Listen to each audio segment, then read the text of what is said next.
Kapag ang Diyos ay wala na sa isip mo, abala ka na sa mga bagay na pangangailangan mo everyday, hindi na siya masisiyahan. At kahit anong hanap buhay mo, baon ka pa rin sa utang. Kahit anong gawin mo, kinukulang ka pa rin. Bakit? Ito ang hinahanap ng Diyos sa atin. Hindi ako nasisiyahan sa ginagawa ninyo. Ibig sabihin, pag may disobedient heart po tayo, kahit anong gawin mo dito sa mundong ito na kakayod ka, kukulangin ka pa rin.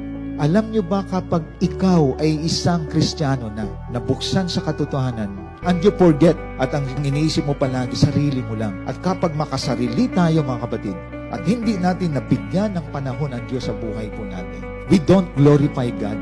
Yung message ay ganito, abala tayo sa sarili natin. Marami abala sa mga kinikita sa labas, pero napabayaan ang gawain ng Panginoon. Marami abala sa sarili, pero wala silang compassion sa mga kaluluwa na dapat abutin. Kaya yung mga tao na inuuna ang Diyos, wala akong narinig na may mga reklamo at kinakapos. Tahimik lang sila, pero God supplied all their needs. Pero yung mga palaging nagko-complain, kung pansinin mo, kahit Sunday yan, kayod marino yan, pero kinakapos pa rin. Kaya tandaan natin, obedience matters. If you seek first His kingdom, His righteousness, everything will be added unto you.